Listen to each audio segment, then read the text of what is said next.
Dando continuidade a este encontro, convidamos para proferir a sua palestra com o tema Preservação de Documentos diante das Catástrofes Ambientais, a senhora Leolíbia Luana Linden. Por favor. Para falar um pouquinho sobre a nossa palestrante, Leolíbia Luana Linden é arquivista formada pela UFSC, onde também concluiu mestrado e doutorado em Ciência da Informação. Atua como pesquisadora no Instituto Brasileiro de Informação em Ciência e Tecnologia, no projeto Hipatia, voltada à preservação digital e repositórios arquivísticos confiáveis. Além disso, suas pesquisas abordam descrição arquivística, preservação e acesso digital à informação, gestão documental e governança arquivística. Com a palavra, para proferir a sua palestra, a senhora Leolíbia Luana Linden. Boa tarde.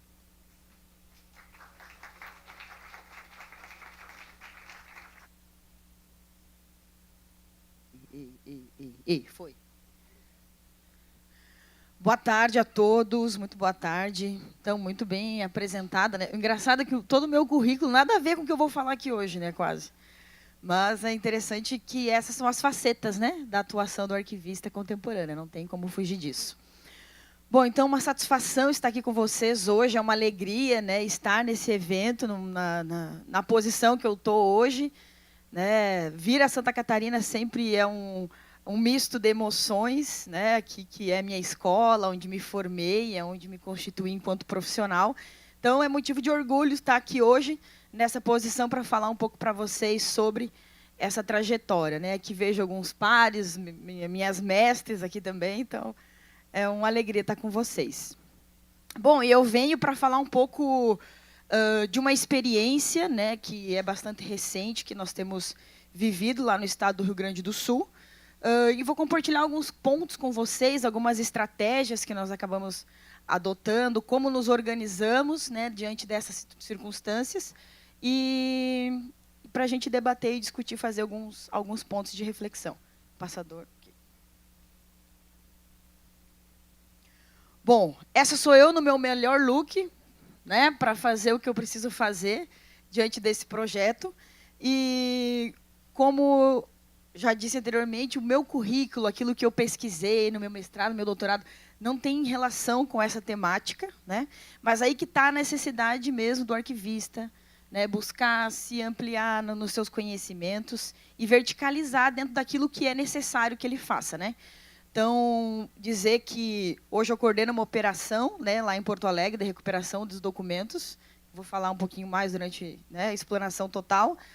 Mas não é meu ponto de conforto, não é o lugar que eu me desenvolvi, inclusive, para estar. Né, não estudei esses pontos de conservação, de preservação, mas é o que a sociedade precisa que eu faça nesse momento. Né, e eu, como professor da Universidade Federal, né, como integrante dessa sociedade, integrante, né, de um corpo profissional que consegue contribuir nessa matéria, né, então decidi me dedicar para isso, nesses projetos. Então, o que a gente vai falar hoje, basicamente, né, sobre o contexto climático, o caos regional no Rio Grande do Sul, no momento das enchentes, algumas articulações institucionais foram possíveis, né, durante esse percurso. Falar um pouco da estrutura do Transdoc, né, da noção do Transdoc ao HubDoc, e também falar sobre a operação mesmo de recuperação na SENS, né, que é a Superintendência Estadual do Ministério da Saúde, lá no Rio Grande do Sul. Né, e algumas considerações finais também. Bom, e para começar, né, a gente está num contexto climático global que já está exposto, já está dito, né, que os dias, e a gente consegue sentir também, né, que os dias estão cada vez mais quentes, que há o derretimento das geleiras, há a emissão de gases poluentes, né, o que ocasiona, né, um caos climático que nos leva ao precipício. A brincadeira, não. Que nos leva, né, a entender esse contexto climático global, que vão acontecer cada vez mais essas catástrofes. E, diante disso, essas catástrofes estão monitoradas. Aqui eu trouxe esse dashboard, né, da Organização Mundial de Meteorologia, onde a gente consegue identificar, né, que foram, aí no ano de 2024, esses dados são de 2024, foram 617 eventos climáticos reportados. Dentre eles, né, eles estão distribuídos lá, onde a gente pode perceber que as ondas de calor são as maiores, né, aquela linha vermelha, e a linha azul, que são as inundações. Então, as inundações por água, que aconteceu conosco, inclusive lá em Porto Alegre, é a segunda maior ocorrência em catástrofe climática hoje no mundo. Tá? Então, acontece, é o mais recorrente e vai continuar acontecendo. Né? E por isso que é importante a gente discutir, falar sobre esses elementos, para a gente ampliar os nossos conhecimentos, para pensar estratégias nesse momento de planejamento, né, e de intervenção também. Bom, desses dados aqui ainda, desses 617 eventos reportados, 152 eventos não tinham precedentes. O que significa? Que naquele lugar, aquela onda de calor não havia acontecido ainda. Que naquele lugar, né, e não havia acontecido, né, essa inundação, não havia acontecido essa onda de calor e assim por diante. Tá? Bom, e no Brasil, como que são... Aí eu trouxe já a foto da Amazônia, né, que é para apelar mesmo. E no Brasil, como que está esse contexto climático? Né, a gente tem várias discussões, a gente sabe quais são as posições, né, que o Brasil toma, né, dentro de grandes conferências climáticas, inclusive. E, especificamente, né, tem um relatório que foi publicado em 2024, que, inclusive, o ano de 2024 foi o ano mais quente da história, né, do mundo. E aqui eu trago para vocês, basicamente, a média anual de desastres no Brasil, com base nesse estudo. Então, que a gente tem, a partir de 2020, né, basicamente, um crescimento exponencial dobrado da quantidade desses desastres relacionados ao clima, em comparação aos anos anteriores, que desde 2000 ainda se mantinha na média de 2.000 anual. Né. E isso é um cenário que ele nos revela, claro que a gente não conseguia observar antes de ter acontecido tudo o que aconteceu conosco e com os arquivos, né? Então, eu vejo que são elementos que agora a gente consegue se basear para planejar e pensar as próximas ações, as precauções que nós precisamos tomar diante dessas circunstâncias. Né? Bom, e aí o cenário das enchentes. Quantos aqui conhecem Porto Alegre? Ah, tem bastante, tchê. Muito bom. Ó. O pessoal que conhece Porto Alegre já deve ter se deparado, né, com essa imagem, talvez não nessa perspectiva, mas essa aqui é a Praça Central, né, do Centro Histórico de Porto Alegre. É um lugar que tem uma aparelhagem, né, equipamentos culturais muito evidentes. Então, aqui a gente tem vários prédios amarelos, né, que vocês podem perceber. Nesse prédio aqui, a gente tem o museu que é o Margues, Museu do Estado do Rio Grande do Sul. Naquele prédio amarelo lá fica o Arquivo Histórico do Rio Grande do Sul, mas ele fica no segundo andar, então também é menos pior. Né? E naquele prédio ali, ó, no amarelo atrás, vocês estão vendo que tem esse amarelinho aqui, é o Ministério da Saúde, a Superintendência do Ministério da Saúde, no Rio Grande do Sul. Aqui é o Ministério do Trabalho, nesse prédio aqui, esse grandão na esquina. Aqui é a Secretaria da Fazenda do Estado. Então, sim, são todos prédios que são tombados na sua totalidade, exceto esse aqui da esquina, né?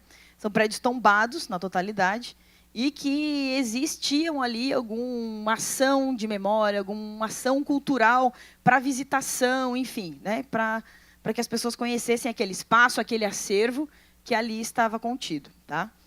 Aqui é a Avenida Sepúlveda, né, que está tomada de água. Aqui é o início do Cais, né? Avenida Mauá, para quem conhece Porto Alegre aqui, e o Guaibão, aqui atrás, né? Que é quem invadiu, então, as ruas de Porto Alegre.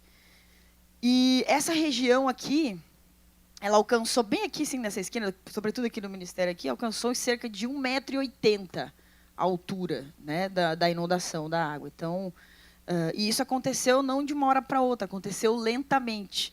E, ao longo de 30 dias, esses documentos ficaram submersos. Então, a gente tinha documentos. Hoje, a gente trata, né, o documento do Ministério da Saúde, mas tinha documentos também no museu, tinham, né, os documentos aqui do térreo também, que não era do arquivo histórico, e tinha os documentos da Secretaria da Fazenda também, nesses lugares. Né?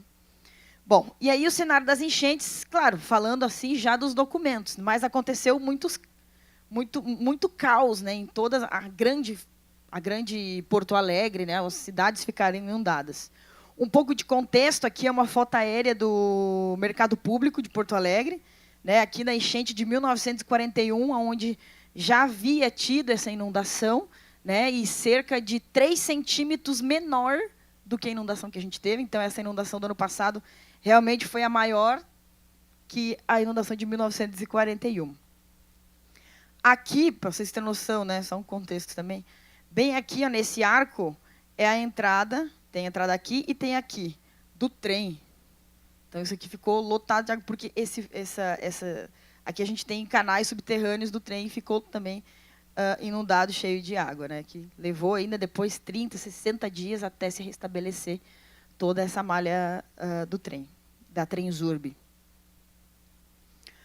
Bom, e aí, para a gente entender um pouco, né, a gente está no ano de 2024, eu trouxe essa linha do tempo de alguns acontecimentos que foi bem importantes assim, para a gente entender todo o contexto. Então, no dia 24 de abril, começam essas chuvas intensas, lembrando que no finalzinho de 2023 já havia tido uma inundação suave, né, porque o saneamento básico é problema em todas as metrópoles também, né? Então, havia acontecido algumas inundações, já inclusive o pessoal do Tribunal Regional Eleitoral lá do Estado já estava tratando os documentos que foram atingidos, né, pela água, de chuva, nesse caso, né?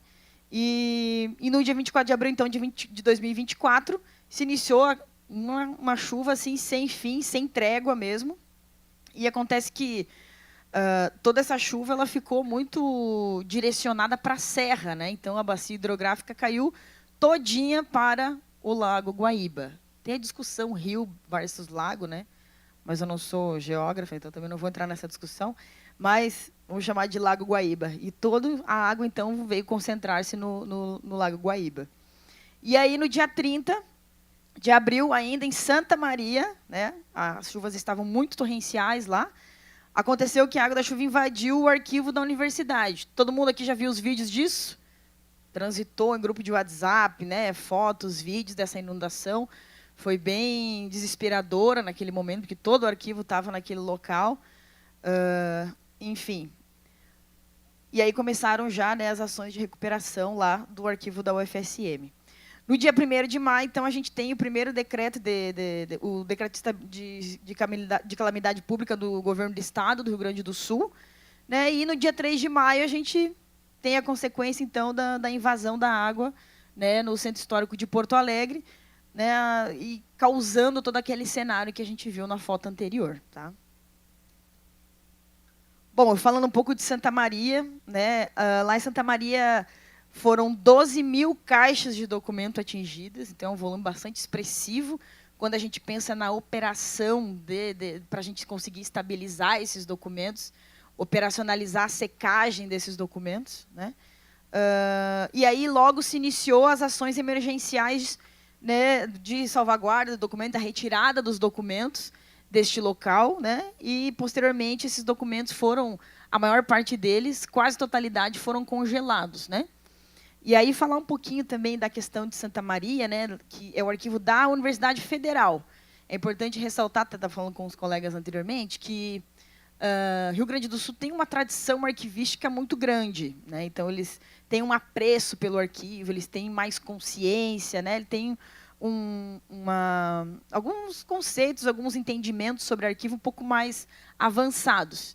Isso não é nada além do que uma consequência também, né, da tradição arquivística da Escola de Arquivologia. Na própria UFSM, a gente tem curso de arquivologia desde a década de 70. Né? E lá nós temos 3 cursos de arquivologia formando arquivistas todos os anos. Então, a capilarização do profissional arquivista, da importância do arquivo, aquele trabalho de formiguinha, dessa conscientização, dessa importância, ela acaba sendo um pouco mais ampliada. Né? E lá em Santa Maria, sobretudo, o DAG, né, que é o Departamento de Arquivo Geral da Universidade, eles têm um quantitativo também de profissionais arquivistas muito capacitados, né, que atuam na organização do acervo, no desenvolvimento de sistemas. Então, eles têm uma completude mesmo de serviços para arquivo no âmbito da universidade. Né? Então, existe já essa consciência dentro da própria reitoria, né, que fez investimentos instantâneos. No momento em que o arquivo pegou água, a gente vai ter que salvar. né, não sombrou dúvidas de que a reitoria precisaria fazer os investimentos e o fez, né? E aí as ações de congelamento elas foram imediatas, né? E foi o que mudou a vida do curso daqueles documentos, inclusive, né? O curso da vida daqueles documentos. Eles foram congelados, né, a vácuo, e foram colocados em containers. Então a universidade comprou containers, sabe? Então comprou os containers para manter o congelamento dos documentos e conseguir tratar eles ao longo do tempo, tá? Bom, dito isso, vamos seguindo. Aqui também uma fotinho de Canoas, né, de como ficou. Isso aqui para ilustrar um pouco, né, porque o que parecia, quem estava lá, né, naquele momento no Rio Grande do Sul também vivendo tudo aquilo, vendo de perto alguns cenários, né, foi bastante desesperador. Mas você vê, abriu o seu noticiário, você vê uma foto dessa, digo, meu Deus, as pessoas não estão tendo onde morar. E eu preocupada com o arquivo. Então, existe toda essa construção também, né, dentro do psicológico da gente, para a gente conseguir entender. Mas a nossa coordenadora, Débora Flores, coordenadora do HubDoc, né, ela é arquivista lá na Universidade Federal de Santa Maria, ela falou algo muito importante, assim, que cada um, né, vai debruçar os seus esforços aonde consegue, naquilo que sabe e pode, né?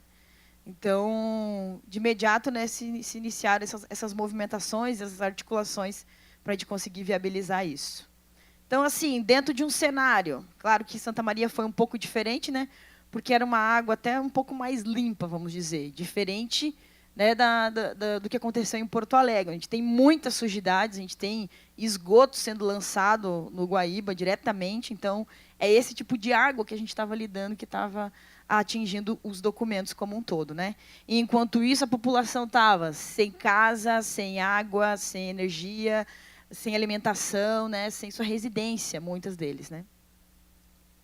Bom, aqui é a mancha da água, que a gente chama, né? Que ilustra um pouco dessa inundação. A gente tem a área das ilhas aqui, que foi muito afetada, né? Também a Ilha da Pintada, Ilha das Flores, Ilha do Pavão. E aqui a gente tem essa parte do centro histórico, não, aqui, ó, essa parte do centro histórico, né, que atingiu, parece que é pouco aqui no mapa, né, mas foi bastante. E a área portuária também aqui, a parte da zona norte também da cidade. Tá? Porto Alegre hoje tem cerca de 1.700.000 habitantes, é uma cidade bastante grande, assim, né? E teve toda essa área afetada, então, por essas inundações. Aqui, ó, nessa parte, tem Praia de Belas, aqui, Cidade Baixa, fica toda a camada da Assembleia Legislativa, aqui fica todos os poderes ali, Poder Judiciário, fica aqui também, o TRT, que foi atingido, fica aqui. Só que muitos desses arquivos, dessas instituições, possuíam seus arquivos nas áreas industriais, aqui na Floresta, São Geraldo, onde tinha os grandes galpões, né? Por exemplo, o próprio Tribunal de Justiça do Estado, lá do Rio Grande do Sul, eles têm 5 endereços diferentes com galpões de documentos. São muitos processos. Então, a maior parte deles, se não a totalidade, 4 deles, certeza que foram atingidos, né? E bravamente. O TRT também, Tribunal Regional do Trabalho, que fica aqui, o locus dele, o servidor deles foi atingido, né? Então, aí vem as questões da preservação digital também, né? Porque a gente não está falando só de documento físico, a gente está falando da água que está entrando, que está inundando os espaços, né, sociais, enfim. E aí a gente parte para as questões de articulação institucional, né?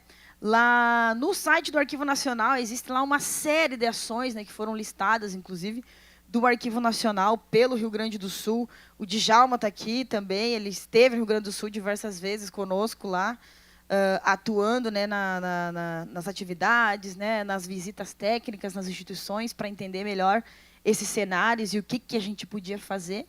Né? E a articulação com o Arquivo Nacional foi muito importante, essa presença da instituição, né, no território, né, eles virem até o Rio Grande do Sul, visitarem, identificarem, né, e teve toda uma movimentação também do próprio Arquivo Nacional para angariar recursos também, né, para conseguir apoiar as instituições, né, e lembrando que esse apoio, né, ele acabou se direcionando de modo bastante significativo para os arquivos do Executivo Federal, né, que são os órgãos que compõem o SIGA, né, dentro da Política Nacional de Arquivos.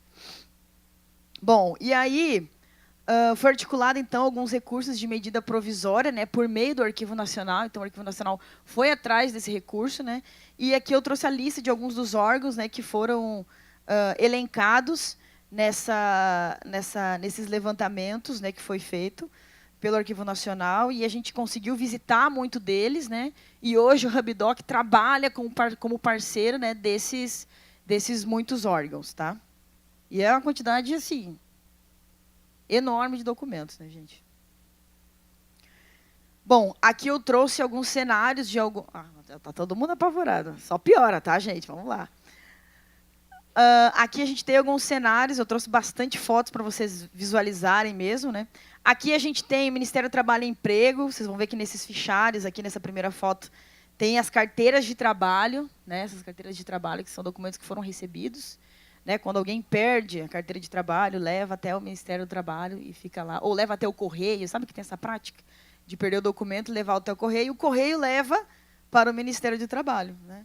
E aqui fica, e aqui ficou. E agora a gente está operando na recomposição desse acervo também. São documentos pessoais, documentos que tem. Todo mundo tem carteira de trabalho aqui, né? Tem plástico, tem foto, tem papel dentro dessa carteira. Então, é uma diversidade, né, de materiais só nesse documento que é tão pequeno e tão complexo, quando a gente vai pensar em ações de recuperação, né? Aqui, essa segunda é do DENIT, né, o Departamento Nacional de Infraestrutura Terrestre, né, que vai acondicionar plantas de todas as BRs, de todas as construções das rodovias federais, sobretudo, né, dos espaços federais que são utilizados ao redor das rodovias. Então, a gente tem muito mapa aqui, né, nesse cenário do DENIT. E também, eu acho que eu não trouxe foto do SGB, é o Serviço Geológico do Brasil, vinculado ao Ministério de Minas e Energia, que tem muitos mapas também, que estavam em mapotecas, lindos, maravilhosos, e a água atingiu, né, também. Bom, aqui é o arquivo do IBGE, tá? Instituto Brasileiro de Geografia e Estatística, que estavam nessas caixas, aí as caixas foram colocadas lá de fora do prédio, enfim, estava na chuva misturada na terra, assim, né? Então, a gente também trabalha com esses documentos. Cada vez eu... Vou até deixar um espaço para você se apavorar, com calma. Vou deixar um tempo. Bom, aqui a gente tem o Inmetro. A gente estava falando hoje do Inmetro, né? Para certificar repositório digital. Mas está aqui o arquivo deles, tá? Ó. Ó as certificações aqui, ó. Tudo aí, ó. E a gente está trabalhando também com o Inmetro, né? E aqui vocês podem ver que é uma região que atingiu pouco, cerca de 40, 50 centímetros, né, que foi atingida aqui a água. Então, mas igual o que entrou fez um bom estrago, né? Você pode ver que tem uma lama densa também, né, que acompanha a água. Ela não vem sozinha, ela vem com sujidades, ela vem com bactérias, né, enfim. Aqui a CONAB, Companhia Nacional de Abastecimento, que aqui conseguiu já dispor os documentos sobre esses pallets, né, de madeira, num grande galpão que eles tinham lá numa área. Isso aqui depois que a água já tinha baixado, tá, gente? Lá a nossa equipe, lá do HubDoc, aqui, né, fazendo essa primeira visita no ambiente da CONAB. E aqui os documentos já estavam dispostos, né? Então já tinham feito a retirada de caixas, enfim, já estava o documento mais disposto, tá? Bom, então, dentro daqueles parceiros, então, a gente tem essa notícia de que o Arquivo Nacional, então, consegue destinar 14 milhões para a recuperação desses documentos, né, via medida provisória. E essa medida provisória, a gente tem várias... É ótimo, né, a gente conseguir recurso, mas essa medida provisória ela tem várias limitantes também, né? A gente tem até 90 dias para executar o recurso, senão ele volta, então tem que resolver tudo em 90 dias, no desespero. E também eu não posso comprar nenhum equipamento de ordem permanente, material permanente eu não posso, só material de consumo ou serviços, né? E isso acabou limitando um pouco a atuação como um todo, né? Mas era o recurso que a gente tinha, né? E foi muito bom, né, toda essa articulação do Arquivo Nacional. Aqui a gente pode ver, ó, que foi lá em maio, né? Então, no dia 20/7, ó, que foi noticiado, então, que haveria esse recurso. Então, a gente está andando também a passos lentos, nos passos das articulações. E quando se trata de medida provisória também, né, a gente tinha outras demandas para além dos documentos, como eu já havia comentado antes. Então, né, essas questões assim são de articulação, e isso é mérito do Arquivo Nacional de ter conseguido articular esse recurso para os arquivos. Bom, e aí eu vou falar um pouquinho aqui sobre a situação do Estado, né, do governo do Estado. E aí eles fizeram, né, uma movimentação também. A gente estava falando do Executivo Federal, agora vamos falar do Executivo Estadual, né, que eles fizeram um levantamento, né, dos arquivos como um todo, de como estava a situação, daquilo que eles conseguiram identificar dentro dos setores. Essa foto aqui que vocês estão vendo é da Secretaria de Habitação, né?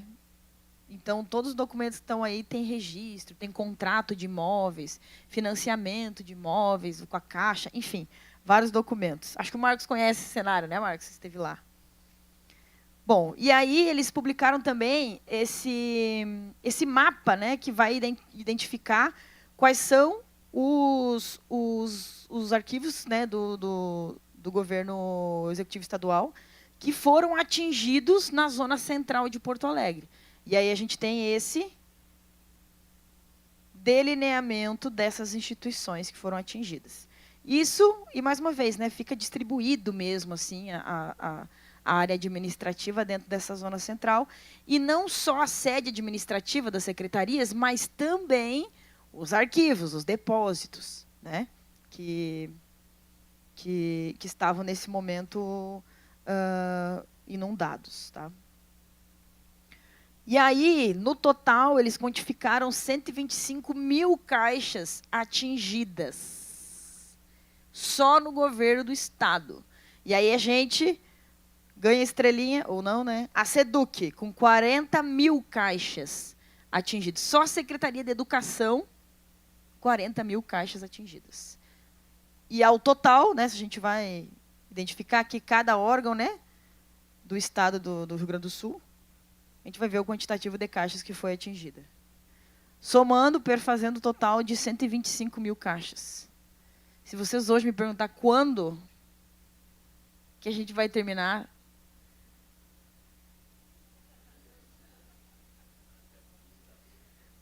eu vou dizer para vocês que talvez a gente consiga visualizar quando a gente começar, porque daqui a gente não começou nada ainda. O governo estadual ainda a gente já conversou sobre algumas questões para fazer parceria com o Hub e tal, mas a gente não se encaminhou em nada. Existem algumas iniciativas, né, dentro da própria instituição, mas assim, é enxugar gelo, gente, porque é muito documento. Então, o negócio é montar uma grande operação para promover essa secagem desses documentos, enfim, né? E a desinfecção, porque, mais uma vez, a água estava infectada, várias bactérias, enfim, e a gente tem que tomar esses cuidados, né? E é nesse cenário que chega o Transdoc. O Transdoc é um lugar, né, é um centro de eventos que era da universidade, que foi ocupado pela operação do DAG na recuperação dos arquivos da UFSM, né? E aí o que aconteceu? Ao longo do tempo foi identificado, então, que as estratégias, né, que foram adotadas pelo DAG iam ter um retorno, ia ter um resultado interessante no processo da recuperação, né? E aconteceu que o Transdoc se tornou uma referência, um dos primeiros, e hoje é o maior, a maior infraestrutura que nós temos hoje no Brasil de recuperação de documentos atingidos por inundações, né? É o Transdoc. E é esse laboratório onde a gente tem aí vários bolsistas, professores, pesquisadores, profissionais que atuam na recuperação desses documentos. E, claro, o que acontece ao longo do tempo foi que a gente se tornou, eu falo daí como HubDoc, tá, gente? Só vocês entenderem. Que é o futuro do Transdoc, que a gente está desdobrando. A gente acabou sendo parceiro de muitos dessas instituições do Executivo Federal, né, que não conseguiam executar o recurso no período que precisava ser executado via medida provisória. E aí que entra o FSM, né, como um agente muito importante na definição, no delineamento mesmo desses rumos, para a gente conseguir focar nessa recuperação dos documentos. Tá? Esse é o espaço lá do Transdoc, onde ele opera, né?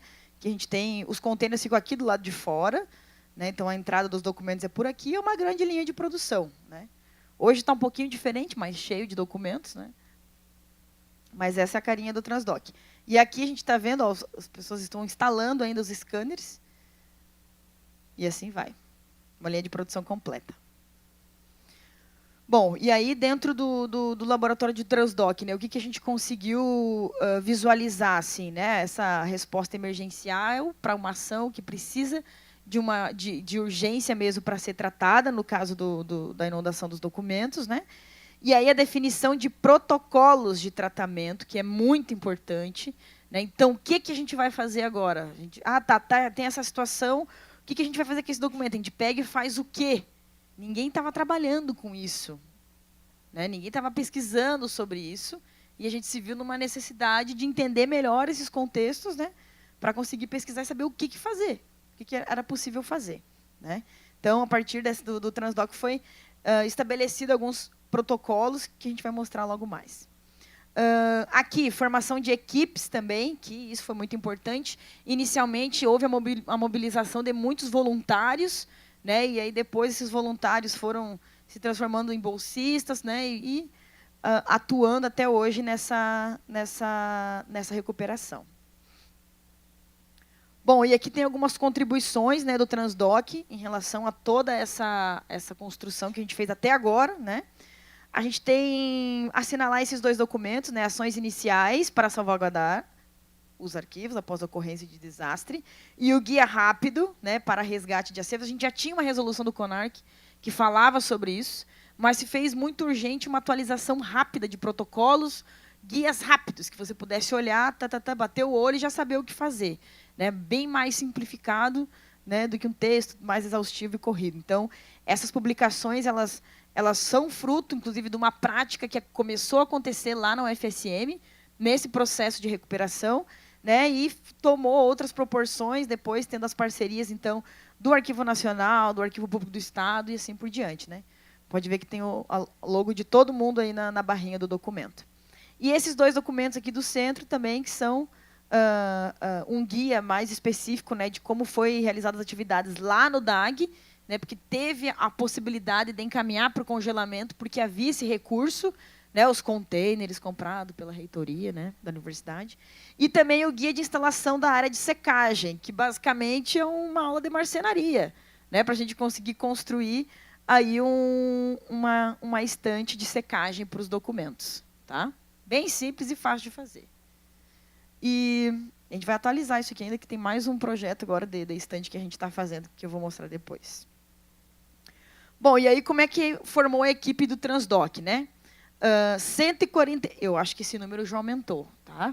Mas hoje nós somos uma equipe de 142 pessoas, né? São 10 professores, docentes, e aí a gente tem pessoas da área da engenharia, da biologia, da engenharia de alimentos, sobretudo, tem da arquivologia, tem da museologia, da biblioteconomia, professores, né? Estudantes de pós-graduação e estudantes de graduação na mesma perspectiva, tá? A mesma diversidade de formação. E também temos 12 terceirizados que compõem o time, que geralmente faz a gestão mesmo, né, administrativa dos projetos, que são vários, vocês vão ver aqui. E 29 TAIs, né, os técnicos administrativos e educação, que atuam também, né, como agentes desse processo de modo muito ativo. Bom, e aí o Transdoc estabeleceu algumas parcerias, né? Com esse recurso do Arquivo Nacional, tinha, ó, tic-tac, 90 dias para executar. As instituições não conseguiam fazer a tempo licitação, nem um tipo de compra que fosse resolver o problema do tratamento desses documentos.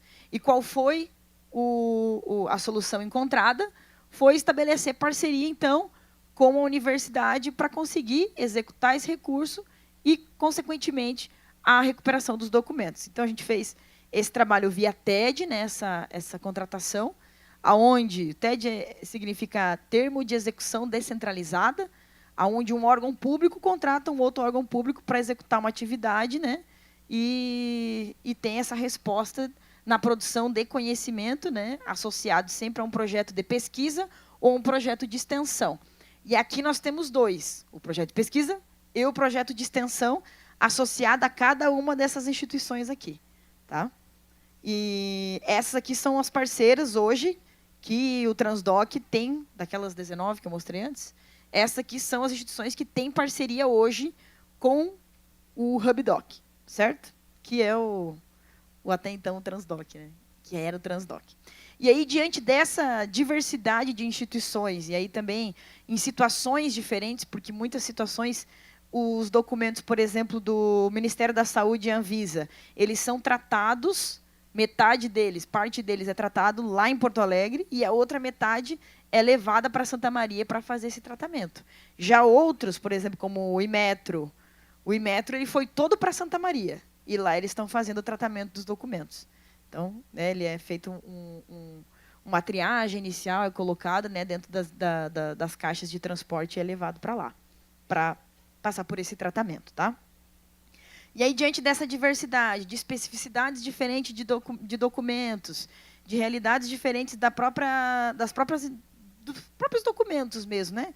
E as intervenções que precisariam ser feitas, e algumas instituições ainda, né, fizeram mais um contrato. Para além do recurso do Arquivo Nacional, eles ainda fizeram mais um projeto para incluir o processo de digitalização e acondicionamento desses documentos a vácuo, inclusive. Né? Então, acabou tomando uma proporção muito grande, né, os projetos, e aí que vem o HubDoc. Bom, e aí, para falar um pouco de recursos, né, daqueles 14 milhões, né, do Arquivo Nacional, esses projetos aqui, né, somatizaram 6.476.000 que chegaram, né, em parceria do MGI, né, via Arquivo Nacional, com o HubDoc. E, para além disso, né, a equipe lá da UFSM já havia articulado também com o Ministério da Educação um aporte, né, que veio também para apoiar essas ações de recuperação, e um projeto FINEP, que é um edital que foi lançado, e aí elas criaram um projeto, submeteram, né, e levaram aí esse recurso no valor de 3 milhões aqui, que foi o recurso que foi possível comprar os materiais permanentes. Né? Então, ao total, nós temos aí um levantamento desses 13 milhões até agora, né? Do ano passado para cá, assim, 13 milhões, e aí uma gestão, né, daquelas 142 pessoas, né, pesquisadores, bolsistas, para fazer a operação da recuperação desses documentos. Tá? E aí a gente fez outros TEDs complementares, né, como eu falei para vocês, de acordo com a especificidade de cada um dos documentos. Então, aqui, por exemplo, está o Ministério da Saúde, que a gente vai implementar a digitalização deles, que vem mais 800 mil para essa finalidade, né, e assim por diante. E é nesse contexto que o HubDoc nasce, ele se gera. Por quê? Porque a gente vê essa diversidade de tipos de projeto, a necessidade da gente de precisar gerenciar esses projetos de maneira diferente, com frentes de trabalho diferente, com transdisciplinaridade, literalmente, para conseguir executar essas atividades. E, assim, é um espaço, né, onde a gente consegue compartilhar conhecimento, né, e construir esse conhecimento também, a partir de diferentes perspectivas de formação. Então, eu vou precisar, por exemplo, né, de alguém da Biológicas para fazer a testagem desses documentos. Né? E isso vai ser importante para eu saber, inclusive, que tipo de infecção eu encontro nesse material biológico, eu encontro dentro desses documentos, né, que estão sobre esses documentos, para definir que tipo, inclusive, de EPI, se é o que eu vou usar, o que eu vou cobrar, né, dos bolsistas que eles precisam usar. Né? É a máscara cirúrgica simples, é a PFF. Né? Então, esses são elementos que são essenciais para a gente conseguir entender o cenário.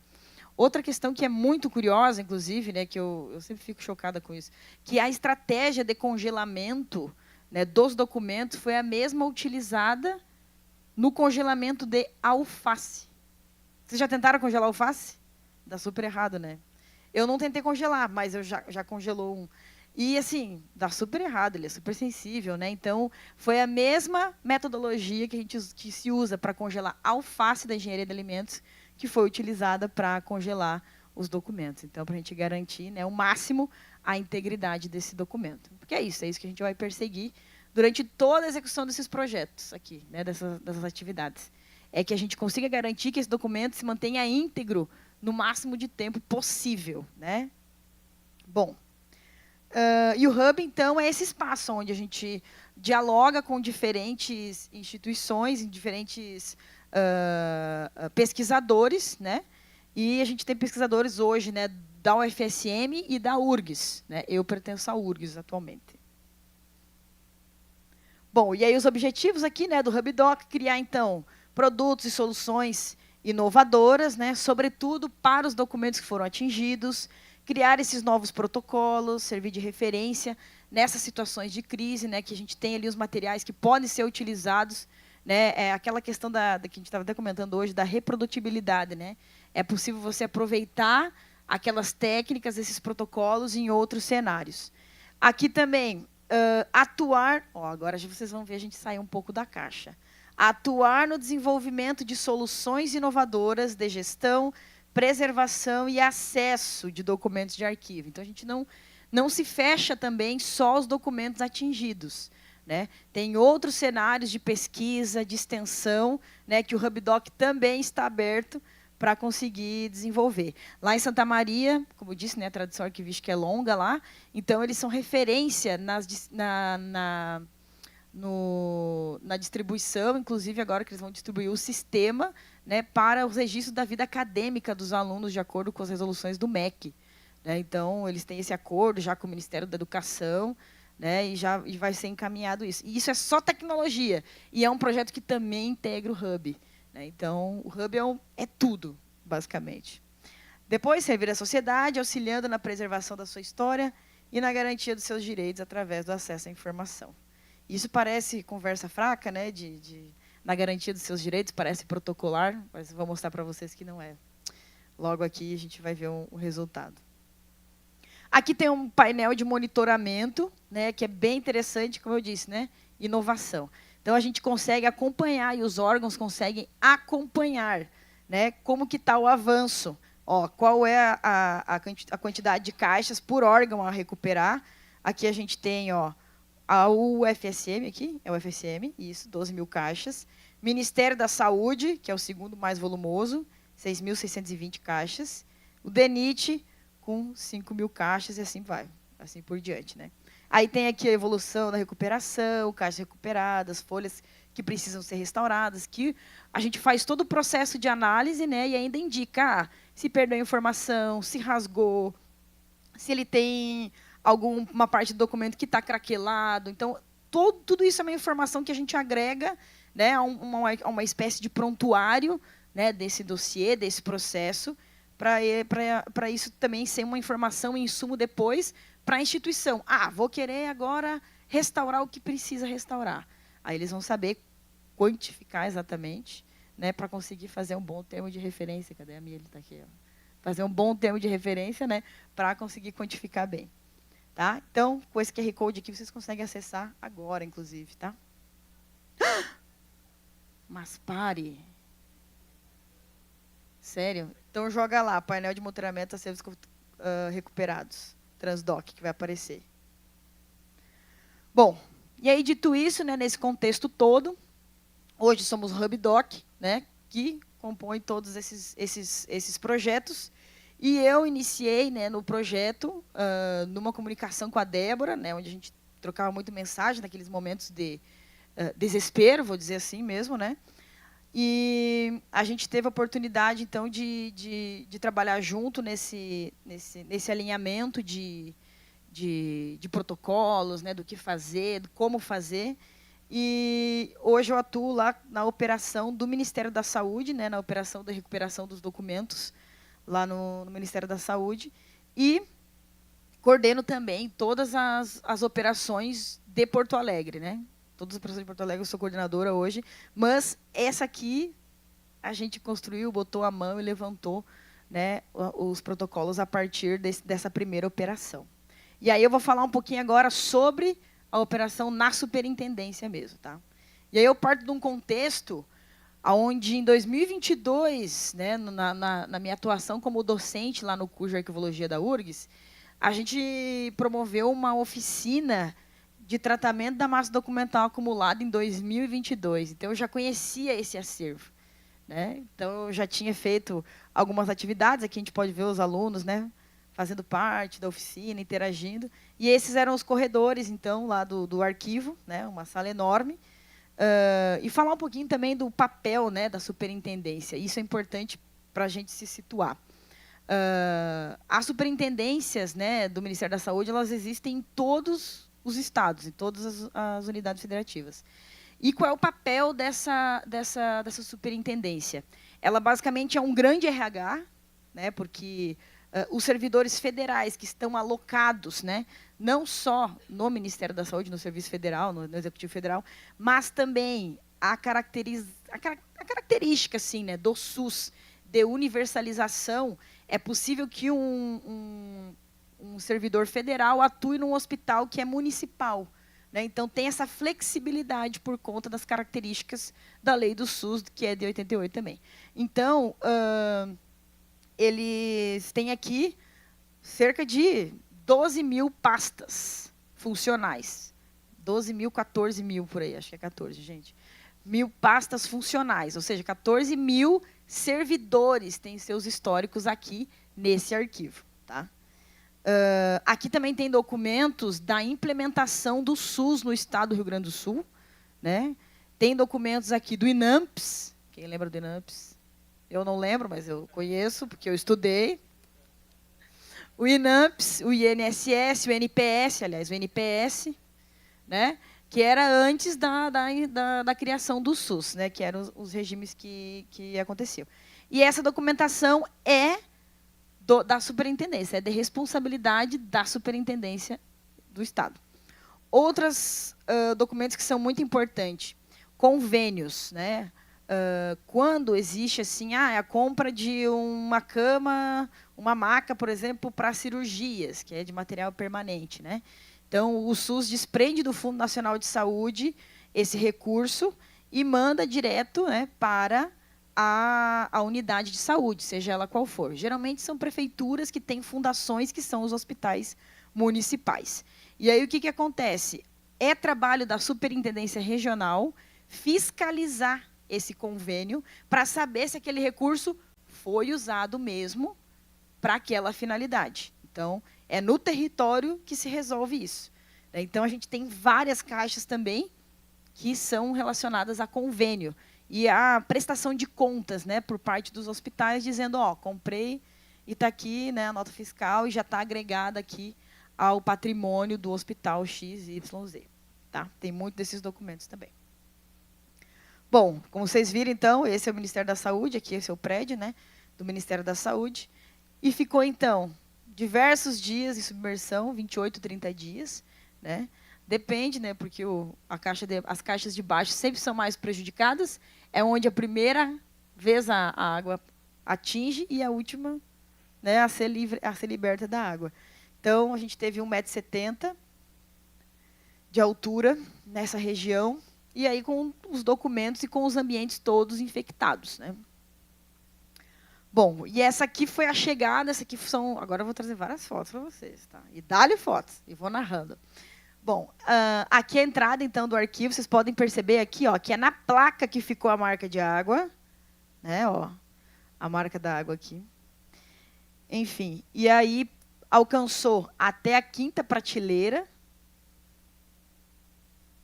do arquivo. E esse é o cenário que a gente encontrou quando a gente chegou, assim, né? Tem algumas coisas que a gente já foi organizando, né, quando a gente foi passando, assim, mas enfim, no caos geral é isso mesmo, né? E aí ressaltar algumas questões assim que são bem importantes, né? Vocês podem ver aqui, nesse documento ali na terceira foto, que tem uma mesinha com os documentos, né, sobre a mesa. Vocês vão ver que tem, a caixa aberta, né? Que ela se rasga quando você puxa ela. E vocês vão ver aqui também que tem essas pastinhas, tá vendo? Essas pastinhas com aquela cinta elástica, né? Ministério da Saúde escrito. Isso aqui, gente, fez toda a diferença. O acondicionamento. Fez toda a diferença no processo, está fazendo, né? Toda a diferença no processo de recuperação. Porque aí o documento, né, ele vai receber menos esse impacto da água, menos a sujidade da água, né? Então, a caixa e as pastas vão filtrar um pouco, né, essa sujidade toda. Bom, e aqui, então, a gente tem esse grande arquivo, que é de assentamento funcional, como eu falei para vocês, é um grande RH, né? Pasta dos servidores. E aqui a gente tem esse material em... Olha, acho que está vendo esse corredor aqui do meio dessa foto, dessa segunda foto? São cerca de 5, 6 corredores, tá? Com essa quantidade de documentos nessa sala aqui, tá? Que é essa aqui, ó. Vai daqui até lá, assim, ó, cheio de prateleiras. Aqui vocês podem perceber que tem também pastas com polionda. E a polionda, ela tem o quê? Ondas. E aí acaba ondas de plástico, né? E aí o que acontece? A água fica dentro da caixa, criando um grande microclima, né? Então, as situações mais catastróficas de documentos que a gente encontrou foi documento em pasta polionda, tá? E também tem caixas poliondas em outras áreas aqui, mas são bem poucas, né? Se a gente comparar com essa quantidade de pastas. Então, e cada uma dessas pastas aqui, então, são correspondentes a servidores que têm um assentamento funcional, né? A vida funcional deles menos volumosa, né? Então, elas ficaram na pastinha mesmo. Então, cada pastinha é um servidor. E dentro dessas caixas aqui, às vezes tem um, às vezes tem 2, né? Volumes com servidores. Mais uma perspectiva agora do outro lado, que aqui a gente tem mais uma estanteria aqui, uma série de estantes com essa pastinha polionda, tá? E esse é o cenário. O piso, você pode observar que tem taco, né? Piso de madeirinha. E aqui também a gente tem um piso com revestimento também.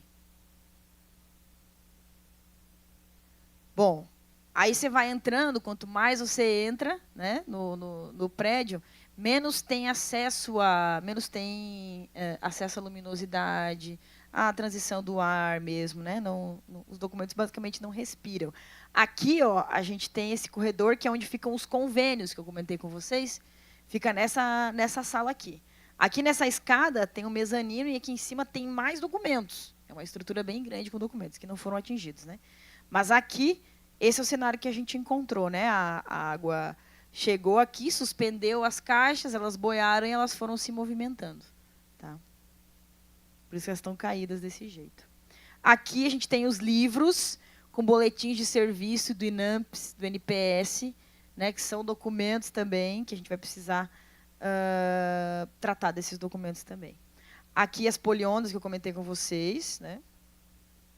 E aqui essa última sala é a última sala, que tem acho que só uma janela, assim, e respira muito pouco, mas essa sala aqui ela é muito problemática porque ela está com... os documentos aqui foram amarrados com fitilho, sabe aqueles fitilhos? Ah, vocês sabem, né? Esse é o problema, né? Então, amarrado com fitilho, e o que acontece? A água chegou, o que o documento faz? Ele estufa. Então, o documento corta, né? E com essa ação, assim, né? Por conta da pressão que o fitilho faz. Então, a gente tem muitos documentos que estão cortados, né? Estão rasgados pela própria ação da água e do fitilho sobre eles, né? Tudo bem? Ah, tem mais isso. Eu tinha até esquecido, mas vamos lá. Essa é a sala cofre. É um cofre, como vocês podem ver. Não dá para ver que é um cofre, né? Mas está até molhado aqui. Foi drenada essa água aqui, depois já, né? Essa foto foi bem quando a gente chegou lá, quando a gente encontrou. Essas fotos todas aqui, né? Aqui, nesse cenário aqui, a gente tem documentos do HPV. E aí é fruto de um recolhimento de um hospital que ele era federal, que é o Hospital Presidente Vargas, lá de Porto Alegre. Então, ele era federal e ele tornou-se um hospital municipal. Então, todos os documentos que estavam, né, sob custódia do hospital, quando ele se tornou municipal foram recolhidos pelo Ministério da Saúde, né, que é a representação do governo federal no território. Então, estão aqui os documentos do Hospital Presidente Vargas, né, e aqui tem, a gente já tirou algumas coisas aqui, tem os livros aqui de nascimento, muitas pessoas iam até pesquisar, por exemplo, sobre as suas origens lá dentro desses registros. Isso é bem interessante também de pontuar. Bom, e aqui um pouco da parede também, mas aqui já o drenado, já o... Até acabou a pilha aqui, ó, de tanto que eu botei a luz. Foi. Ó, o chão já está drenado aqui dentro do cofre, né? Ó, o cano do dreno, né? Enfim, toda essa circunstância aqui. Mais pastinhas, poliondas. E lá, aqui mais fitilho. Acho que não dá para ver, ó, mas as cordinhas ali, ó, penduradas. Tem até corda de algodão, ó, mais cordinhas aqui, ó. E estava bem assim, só que aqui embaixo, né? Então, aconteceu esse efeito com os documentos. Ah, isso aqui foi complicado. Esses aqui são os documentos da Anvisa, né? O Ministério da Saúde e a Anvisa dividiam o mesmo prédio, né? E a Anvisa ela tinha 2 locais, né? Um no aeroporto, onde eles estão agora, no aeroporto, e outro aqui no centro histórico, que tinha o escritório que atuava aqui. E essa sala era deles, né? E o que aconteceu?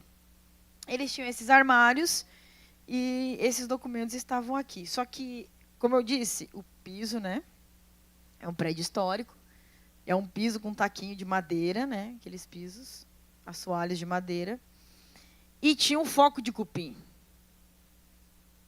E aí o que aconteceu? A água chegou e foi subindo, e os cupins subiram também. Eu faria isso pela minha sobrevivência também. Garanto que vocês também, né? Mas é isso, os cupins foram subindo na medida em que a água foi subindo. Ou seja, eu tenho uma trilha de cupins aqui, de documentos atingidos por cupins. Mas quando a gente foi tirando, a gente não percebeu que tinha cupim. Depois que a gente percebeu. Esses documentos eles foram todos para Santa Maria, da Anvisa, porque lá, de Santa Maria, eles vão direto para Brasília depois do tratamento. Então, foi feito esse acordo lá com a Anvisa, né? Aí, estamos nós. Viu que eu estou segura? Bah, viu só?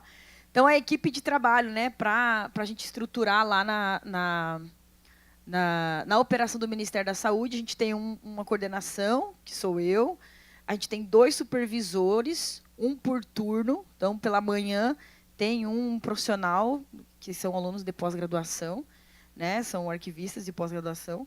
Então, tem um aluno, que é o Rafael, que fica no período da manhã, e a Priscila fica no período da tarde. Né, eles acompanham todas as atividades. Então, são 18 graduandos, 9 alunos no período da manhã, e 9 alunos no período da tarde, fazendo as atividades de recuperação. Né? E aí também a gente teve um reforço, bem forte, inclusive, né, de 4 tenentes das Forças Armadas. Essas tenentes elas são todas arquivistas. E elas é a Dai, que é a filha da casa aqui também, né, que foi também para lá. E a gente iniciou o planejamento, né, nós 5, iniciamos o planejamento das ações emergenciais da operação juntas, e elas ficaram aqui, acho que uns 2 meses, e logo voltaram, né, para a sua residência. E essa participação das Forças Armadas também é uma articulação que foi feita pelo Arquivo Nacional, né, e o Arquivo Nacional, então, designou então, essas tenentes para atuar conosco, né, na operação. Daí elas atuavam lá no Ministério da Saúde, no DENIT, em outras instituições também. 4 tenentes eram lá no Ministério da Saúde, né? E aí tinham outros tenentes que atuavam em outros cenários. Para que isso?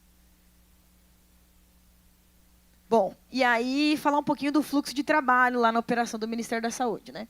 Então, a operação, hoje, ela visualiza, né, essas etapas, sendo que essas 4 etapas aqui, ó, da higienização, secagem e digitalização e o acondicionamento, elas ainda estão em processamento. Nós estamos organizando os ambientes para implementar, né, essas execuções. Mas eu vou falar para vocês como que a gente visualiza para executar essas atividades. Tá? Bom, Então, vamos falar um pouco de cada uma delas, bem rápido, com fotos comentadas. Tá? Primeiro, então, a triagem.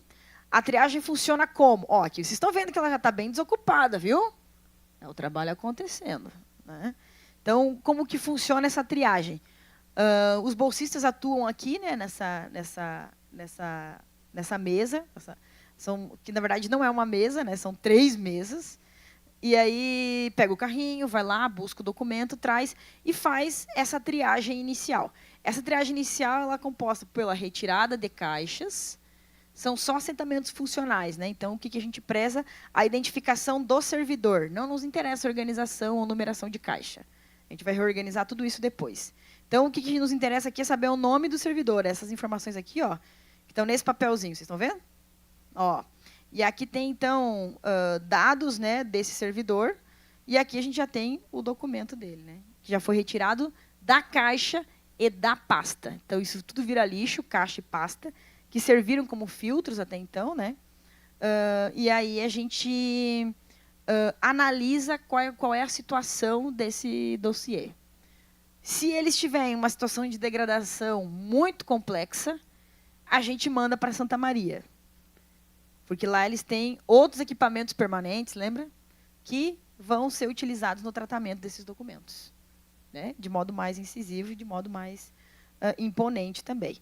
Se ele estiver numa situação tranquila, ele fica no Ministério da Saúde e ele é tratado em loco. Tá?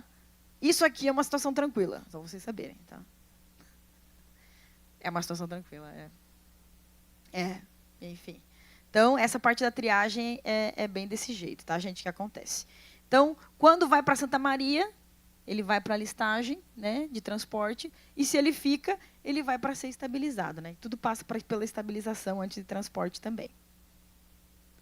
Aqui, o que a gente encontra dentro? Isso aqui foi uma série de pastinhas vazias que nós encontramos dentro dos dossiês. São pastas que são vazias. Tudo isso aqui é pasta, material de almoxarifado. Por que estava lá dentro? Estavam esperando documentos que nunca foram produzidos e não chegaram lá. Tá? Mas isso aqui é tudo volume morto mesmo, que nós tiramos de dentro, porque é só material mesmo do expediente. Aqui mais uma foto também da mesa de trabalho, que a gente forra com papelão também, porque muitas vezes molha, né? Muitas vezes aí precisa absorver, e esse é o trabalho que é feito. Essa foto aqui foi numa visita do Arquivo Nacional, inclusive. Bom, e aí nessa retirada dos documentos, o que a gente encontra? Né? A gente encontra esse cenário aqui, que é a pasta só, vocês estão vendo, né, que aparece o fitilho aqui. Então, é a pasta, mas o fundo da pasta está grudado o fundo da caixa, que, por sua vez, grudou a tinta da estante.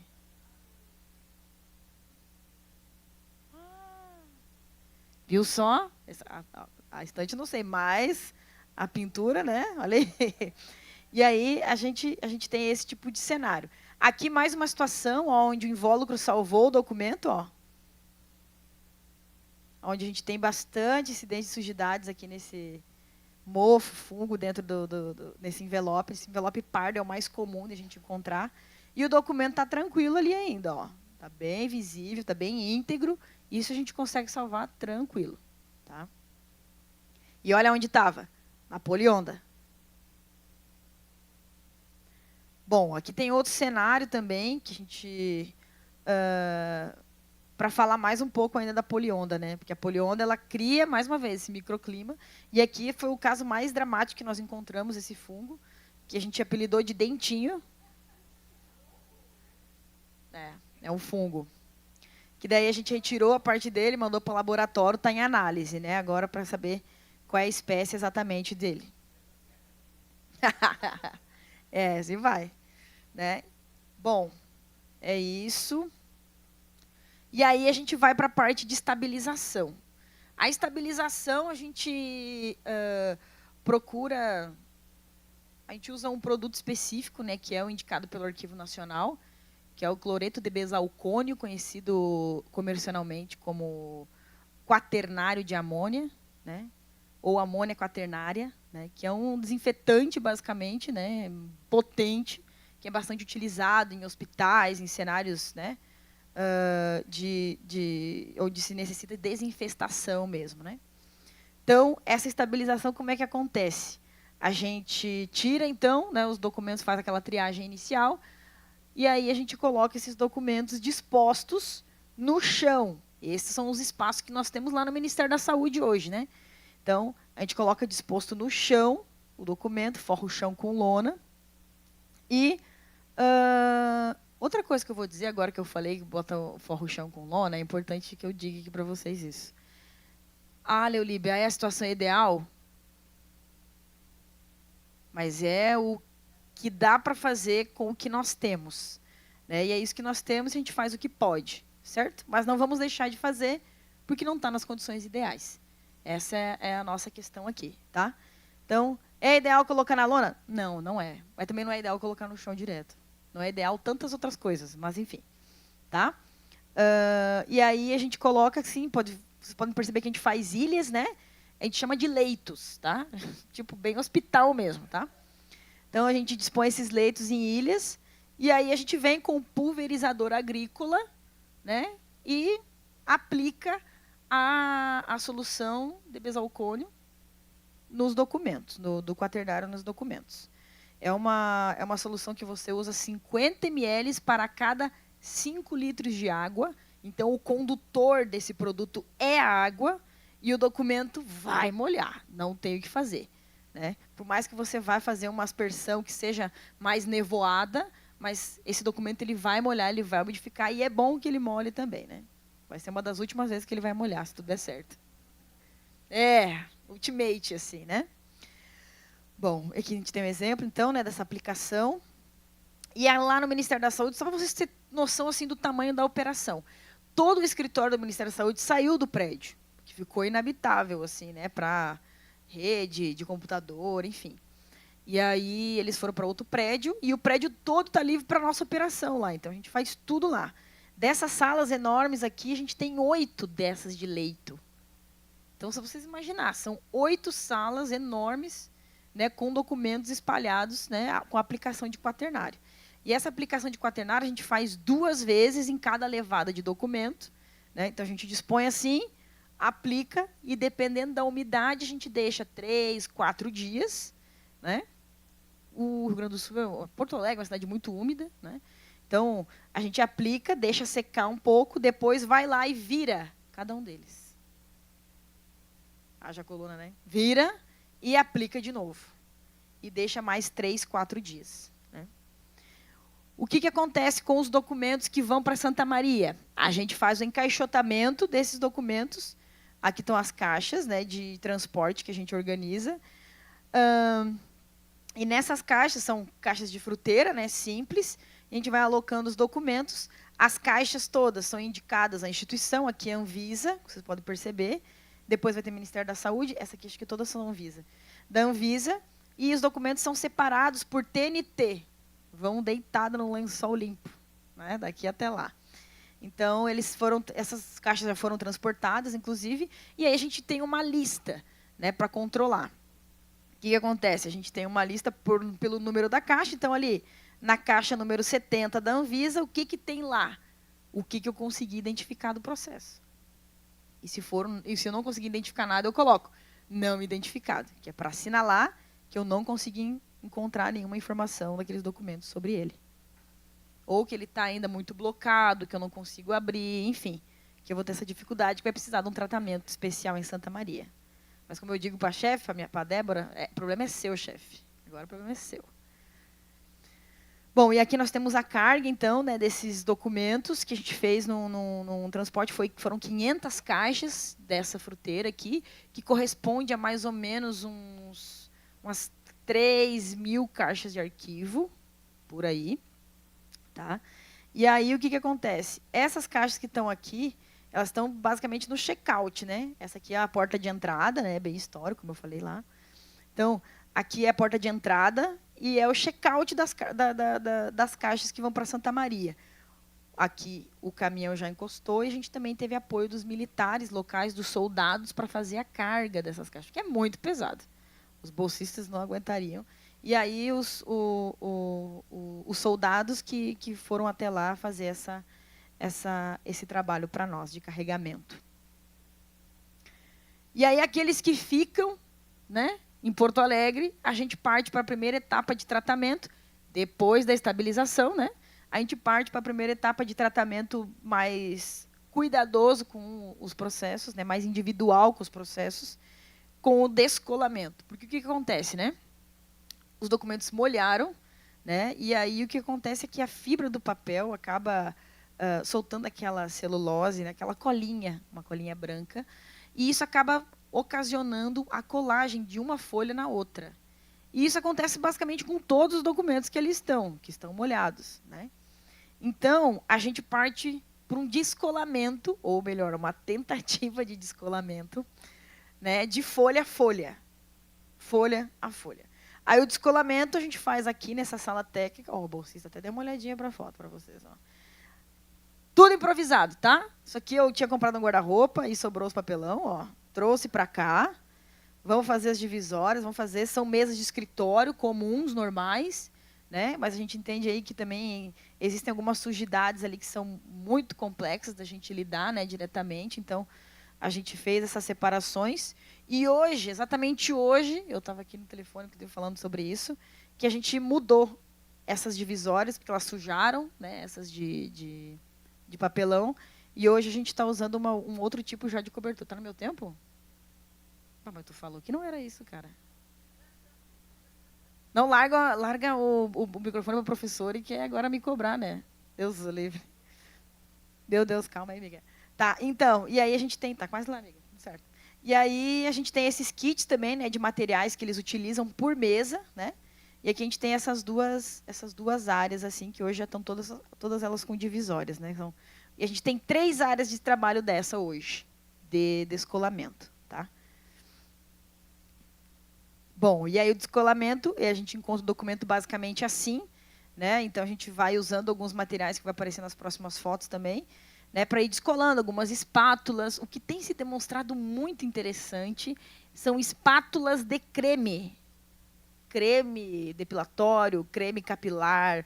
A gente compra mesmo essas espátulas no lugar de beleza, aquelas beauty, sabe? Aquelas lojas beauty, não sei o quê. É isso. Lá onde eu comprei meu sabonete facial, meu gel de limpeza facial. Aí, ó, a gente encontra, né, esses pequenos espaços, vai aplicando então ali, né, a espátula ou a espátula de osso também, mas a espátula de osso é muito grossa e acaba atrapalhando, tá? Tem algumas mais outras mais grossas. E aí aqui tem também nessa fotografia aqui algumas sujidades, né, desses fungos aqui, o preto que é um dos piores também, né? E ele já está aqui, vocês vão ver que tem ferrugem aqui também e é da enchente, não tem o que fazer. Tem um clips, não, um grampo aqui, né? E aqui a gente faz uma higienização básica, tá? A gente tira os clips, tira os grampos, tira as bailarinas, o básico do básico mesmo, tá? E também passa uma trincha. Aqui são os materiais que a gente usa diariamente, né?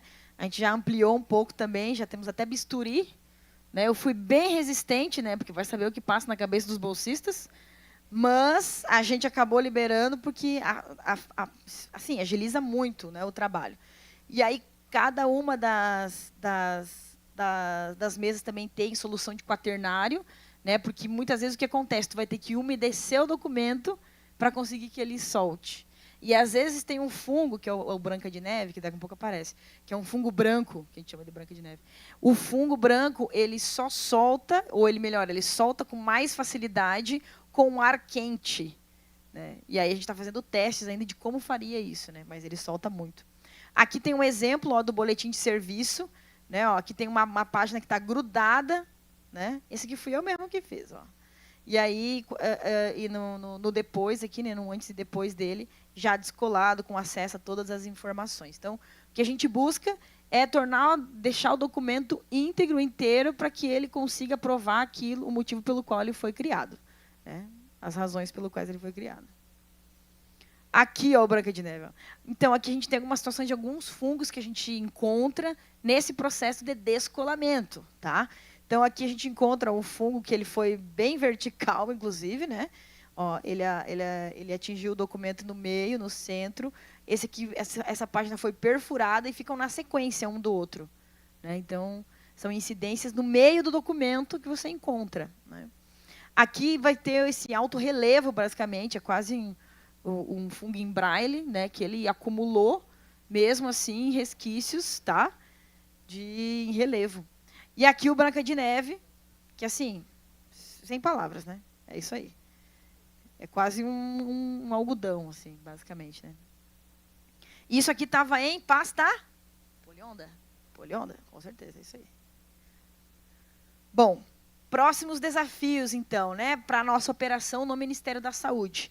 A gente vai iniciar, então, a higienização para desinfecção, que aí é aplicar o quaternário em todas as páginas, frente e verso, em todos os documentos. Instalação do espaço de secagem, que a gente já está terminando essa semana. E eu só não comecei ainda a higienização porque eu preciso do espaço de secagem. E aí, assim, por mais que eu não entenda desse negócio de conservação, e eu estou estudando isso para conseguir aprimorar, o papel também do profissional é muito conseguir gerenciar esses elementos todos. Quais são as atividades que precisam estar prontas para a gente conseguir dar sequência ao fluxo, né, que o documento precisa para o tratamento. Depois a gente tem a digitalização dos documentos, e aí a gente vai ter 2 linhas de digitalização, porque o Ministério da Saúde contratou a digitalização dos documentos que foram atingidos e dos documentos que não foram atingidos. Eles querem digitalizar tudo, morrendo de medo, né, que aconteça de novo. E análise também de casos complexos. Então, assim, lembrando que eu não sou conservadora, restauradora, não é minha especialidade, e que tem um profissional, né, que consegue trabalhar e sabe trabalhar das melhores metodologias e maneiras com esses casos que são mais complexos e fazem até relatórios, né, para nós da situação dos documentos. E o acondicionamento a vácuo ainda também, que nós não conseguimos fazer, por quê? A gente tem que comprar ainda o material. É isso.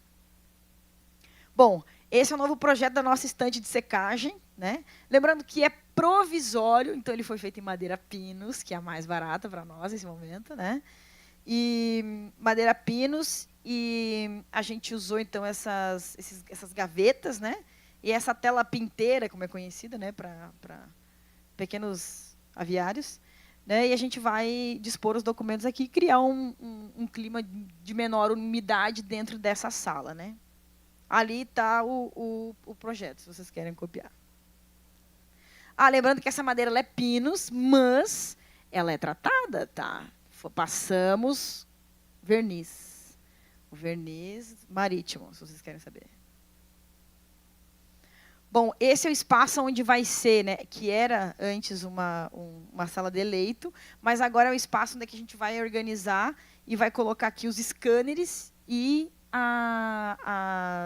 as embaladoras, né, a vácuo do acondicionamento. Aqui é um scanner que a gente já começou a digitalizar alguns documentos, né? Então, esse aqui é um scanner planetário, mas a gente também vai ter um de alimentação automática, 2 de alimentação automática e 3 planetários lá, por conta dos documentos que não foram atingidos, né? Então, eles podem ser digitalizados. Ali do lado a gente tem, então, o documento já dossiê embalado a vácuo, com a identificação dele, né, total, indicativa. E a estratégia do embalamento a vácuo, né, ela é uma estratégia que ela evita que o oxigênio entre para que os fungos voltem a proliferar, né? Isso tende, então, a aumentar a vida desse documento, a integridade dele. E aí falar um pouco sobre gestão de riscos durante a operação, porque não basta só antes, né, para prevenir. Durante já acontece muita coisa, e eu trouxe para vocês darem uma olhada. A gente teve, então, uma chuva com muito vento que destelhou um lugar que tinha documento. Esse aqui é o prédio do Ministério da Saúde, tá? Que é o prédio da alfândega. É um prédio de 1808, né? Histórico-císsimo. E aí a gente ficou destelhado por dias. E aí mutirão para ir lá, para carregar os documentos. Então, tudo isso que não é previsível, mas acontece. Aqui a gente tem a situação dos cupins, né? Que a gente tem lá o CAC, que é o Centro de Atendimento aos Cupins, que é uma sala específica, vou mandar foto depois para vocês. É uma sala específica onde a gente tira, né, aquele dossiê, coloca lá, mata o cupim e depois ressocializa aquele processo. Ele volta para o arquivo, né, íntegro. Íntegro não, né? Deformado, mas íntegro, sem cupins. Aqui a gente vê também ó, a ação dos cupins, mais uma vez. Aqui, situação da iluminação, né? Como é um prédio que a administração não está lá, ele tende a não ter as manutenções necessárias ao longo desse último ano, por exemplo, que a gente está lá. Então, faltou lâmpadas, que é um modelo específico. Vocês podem ver aqui ó, que não tem lâmpada. Esses buracos aqui, vocês estão vendo por que está buraco, né? Porque caiu num dia de chuva. Isso aqui, só que caiu à noite, né? Se tivesse um bolsista aqui, gente, olha isso, sabe? Então, são coisas assim que a gente precisa sempre pensar. Agora, eu sempre fico olhando para cima e para os lados lá agora. Aqui na terceira e última foto, a gente tem, vocês estão vendo a água aqui, né? E aqui é bem na entrada do arquivo. E aqui vocês estão vendo que tem uma baita de uma goteira. E gotejando feroz. Sempre entra água aí. E desde que nós estamos lá, nós estamos pedindo. Revisa o telhado, revisa o telhado. Cadê as minhas lâmpadas? Cadê o forro? E é isso. A morosidade do serviço público, vocês sabem como é que é, né? E ainda mais num prédio onde eles não estão servidores, então acaba sendo menos prestigiado, vamos dizer assim, né? Bom, e aí a gente vive sob constante supervisão e orientação, né? Então, aqui a gente tem, nessa primeira foto aqui, a gente estava fazendo um descolamento de um documento, inclusive, que foi utilizado para a aposentadoria de um servidor, lá no Ministério da Saúde. Esse aqui é o Dornelles, que é o responsável por nos receber lá no Ministério da Saúde, o servidor do Ministério da Saúde, responsável pela logística, né, que, eu preciso de uma mesa, é o Dornelles. As lâmpadas, é ele que eu perturbo, né? Então, e aqui está a Débora Flores, nossa coordenadora do HubDoc, né? E arquivista lá na Universidade Federal de Santa Maria, que ela veio até Porto Alegre para mostrar algumas práticas, enfim. Todos os bolsistas estavam aqui ao redor para observar, né? Enfim. E aqui também, sob a nossa supervisão, aqui a gente está com a Mônica, do Arquivo Nacional, e com a Maria Júlia, do Arquivo Nacional. Aqui eu estou explicando os processos da operação, porque eles vão lá, conferem, acompanham, vê como é que estão os trabalhos. Daqui a pouco o Djalma está lá de novo. E assim vai, né? A gente tem esse acompanhamento aí contínuo dos trabalhos. E, claro, a gente vai promovendo oficinas, minicursos, para a gente conseguir se organizar. Bom, e aí, dentro dessas tratativas todas, já chego ao fim, né, gente? Mas não tão fim, calma aí. Aí a gente tem esse cenário de 2022, que eu mostrei lá na foto inicial, né? Em 2024, após as enchentes. E em 2025, já os documentos sendo retirados para o tratamento, né? É a vista de corredores distintos, talvez, mas muito próximos um do outro ali. E algumas reflexões que eu trago aqui, né? A importância da gente pensar essas políticas preventivas de modo urgente, qualificação de ação de preservação, porque eu acho que a gente ainda, eu vejo que durante as nossas atividades nós somos muito rasos, né? Tem uma política, tá, mas quem é que tem o conhecimento disso? Quais são as intervenções? Qual é a base, né, científica disso? E o Hub, ele propõe muito isso, né? A gente não sabe hoje quais são o total dos arquivos que foram atingidos pelo Executivo Federal, ou pelo Executivo Municipal, ou pelo Executivo estadual, né? Então, o Hub se propõe a fazer esse levantamento, georreferenciar, né, buscar esses protocolos, enfim, busca qualificar esses debates sobre preservação, porque é muito mais do que só executar. É você discutir as metodologias, fazer pesquisa científica e desenvolver inovação para conseguir resolver. Então, eu costumo dizer, inclusive, que o Hub é exatamente isso. Ele olha, identifica e dá soluções reais para os problemas reais dos arquivos com base em inovação, em ciência, tá? E aí, elaborar essa estratégia de preservação, né, que é política de preservação, plano de contingência, gestão de riscos, que é importante. Isso aqui é muito interessante também, planejar uma cadeia de articulação política e institucional. Aconteceu alguma coisa com o meu acervo, como eu sei que eu tenho que chamar o Arquivo Nacional? Como eu sei que eu tenho que acionar outras instituições? Ou que instituições existem para me apoiar em alguma das minhas questões? Depois, planejar a aplicação de possíveis diagnósticos voltado ao levantamento de danos, que é esse trabalho que o HubDoc está fazendo mesmo, né? Sistematizar essas técnicas de intervenções. E esse é um trabalho que a gente quer fazer, né? Muito, muito, muito. Porque a gente quer mapear os tipos de fungo, né, que existem, que a gente encontrou, os tipos de papel, porque daí os diferentes fungos vão se manifestar de maneiras diferentes, diferentes papéis, e quais são as intervenções que cientificamente a gente consegue garantir que sejam corretas ou que sejam mais apropriadas a cada circunstância, né? Porque, para eu dizer assim, ó, que a gente vai aplicar quaternário e não vai mais acontecer nada, eu preciso testar. A ciência ela é baseada em evidência. Então, só que eu não tenho esse distanciamento histórico, eu tenho que tomar decisão agora. E até agora isso não foi feito, né? Então, agora o HubDoc está conseguindo sistematizar alguns testes, né, em laboratório, né, com os pesquisadores para conseguir estimar. Então, daqui 5 anos, vai surgir fungo de novo se eu condicionar assim, assado, diferente, né? Se eu colocar em pasta, se eu colocar em papelão, como que vai ser esse comportamento desse documento atingido, né? Então, manter dados estratégicos e atualizados sobre arquivos, mesmo os descentralizados. Gente, como é importante a gente saber onde é que estão os arquivos. Porque, assim, quando tudo isso aconteceu, foi um Deus nos acuda, o governo do Estado não sabia, o APERS não sabia, até o Arquivo Nacional sofreu para fazer uns levantamentos também disso. A gente já precisa ter isso mapeado. A gente precisa saber, a gente precisa conhecer, né, quem são esses arquivos, quais são esses arquivos.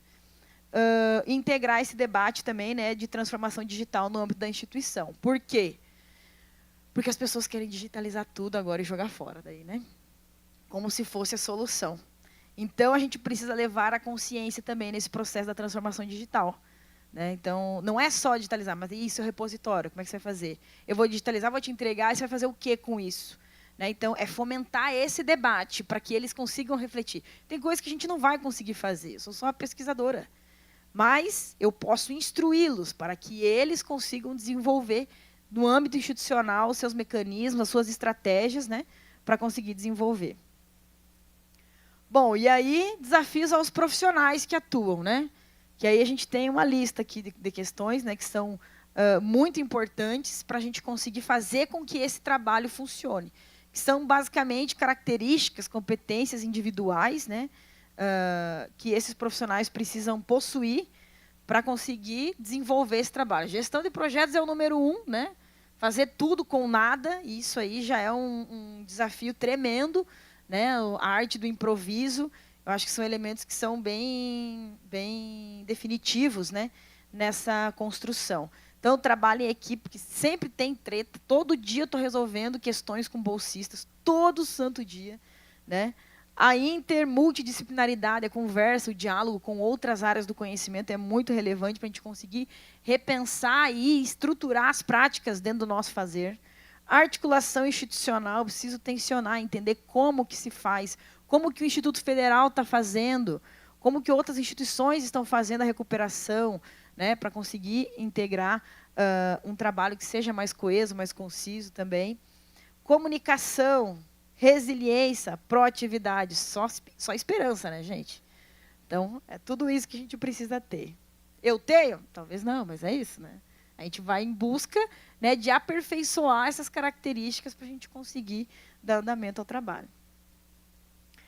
E aí eu tenho, para encerrar, agora estou encerrando, ó, que todo documento ele merece ser recuperado. E por que ele merece ser recuperado? Porque ele ainda não cumpriu o motivo pelo qual ele foi criado, né? Se ele está ali ainda esperando, e é claro que a gente sabe que o contexto de gestão de documentos, né, ainda é muito necessário dentro desse cenário institucional, mas se o documento está ali, é porque ele é a garantia de algo para alguém, é de alguma coisa. Então, eu deixei essa foto, inclusive, aqui, porque essa foto, para mim, é muito significativa, né? Porque desde o ano passado, maio de 2024, né, o prédio estava fechado, enfim, a gente começou em janeiro deste ano. Veja bem, é quase 10 meses, basicamente, 9 meses de diferença. E esses documentos que estão aqui estão individualizados com nomes de servidores. Esses documentos aqui que são certidões de averbação de tempo de serviço, que estavam todos juntos numa pasta só, né? Então, quando a gente fala, né, de compromisso social, quando a gente fala de direitos, garantia de direitos, documento como garantia de direitos, a gente está falando disso, né? A gente está falando de um trabalhador que trabalhou a vida toda, que trouxe seu documento para o Ministério da Saúde, né? Que o serviço público não deu conta de organizar de maneira diferente, mas que estava lá, né? E precisou ser encontrado, né? Numa pasta. E dentro dessa pasta estavam todos eles juntos. Ou seja, se nós não encontrássemos essa pasta, se ela tivesse saído boiando pela janela, olha quantas pessoas não conseguiriam se aposentar no tempo que lhe é justo. Então, aqui a gente tem, basicamente, a manifestação dessa garantia desses direitos por meio dessa recuperação. E esses documentos aqui, tudo bem, eles vão ficar manchados, eles vão ficar sujos, eles vão ficar despedaçados, mas eu consigo garantir... A bordinha deles aqui, tá vendo? Mas eu consigo garantir que aquela informação que foi registrada nele está verdadeira, está autêntica. Ela pode provar aquela ação jurídica administrativa pelo qual ela foi criada. Então, já é o suficiente, né, enquanto um documento de arquivo, para conseguir comprovar e garantir esse direito desse servidor. Então, era isso a minha contribuição hoje para vocês. Gente, muito obrigada pela paciência, né, e pelo tempo. E muito obrigada.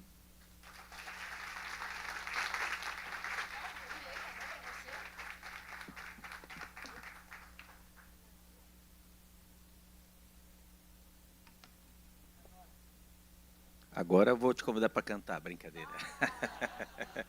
Então, gente, queria te entregar uma lembrancinha, né? Uma formalidade. Então, pode entregar. Ah, então vai lá. Eu vou largar aqui para te entregar. Fazer os protocolos.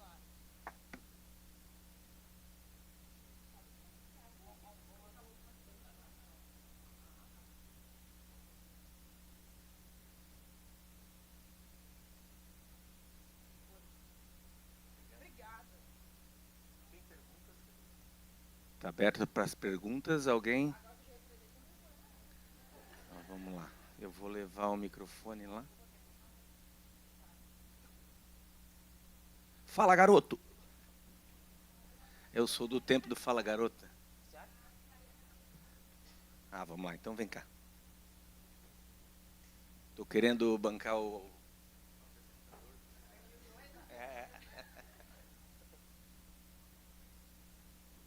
Boa noite. Tá funcionando? Fala mais perto. Mais perto. Professora, boa noite. Primeiro eu queria só, antes de fazer a pergunta, fazer um breve comentário. A senhora mostrou aquela foto da cidade inundada. A senhora falou que tipo, tem pessoas que sofreram com a enchente, mas também tem a questão dos documentos. Na época eu acompanhava lá de Manaus a situação toda. Tá? Eu estava fazendo história na universidade. E eu chorei quando eu vi, sabe? Pensando nos documentos, nos museus, nas obras de arte. Eu chorava mesmo, igual criança, porque eu pensei justo na história, na memória. É uma coisa tão importante para a gente. Em tempos de coisa digital, ter um papel com uma informação, com alguma coisa, acho que é muito importante. E parabenizar a senhora pelo seu trabalho que a senhora está desenvolvendo. Acho que é um trabalho maravilhoso. Minha pouca experiência em arquivologia, eu sei que é maravilhoso. Assim, Manaus é uma cidade muito quente. E lá a gente tem também um negócio da enchente. A gente chama de cheia. Tem a cheia e a vazante, ou seca. Em 2021 teve uma cheia muito grande, ela atingiu 30 metros, o nível do rio. O nível do rio, você conhece Manaus, não sei. O rio é lá longe, mas na época da cheia ele vem, bate nos nossos pés, assim. E o centro histórico da cidade alaga muito. E no centro histórico tem muitos prédios, empresas, comércios, tem lojas que têm 120 anos. E tem muita residência. O arquivo público ele fica aos 200 metros do rio, só que ele fica um pouco mais elevado, então quando a cheia sobe, ela não chega a atingir ele. Mas chega outros prédios, prédio da alfândega, o Museu do Porto, ele é até desativado por conta disso. Tem muitos prejuízos. E, assim, a senhora falou muito sobre a responsabilidade com os documentos do governo, mas eu queria perguntar da senhora como é que a gente poderia levar essas práticas, essas técnicas que a senhora mostrou, para documentos pessoais. Porque a senhora mostra que o caso aqui dos servidores, se a pasta tivesse ido embora, a pessoa para se aposentar, para requerer seu direito, ela ia usar os documentos que ela tem em casa, mas ela está perdendo também. Então, como é que fica essa situação? Como é que a gente pode levar isso para o povo que está com seus documentos, que às vezes uma certidão é a única coisa que ela tem para provar.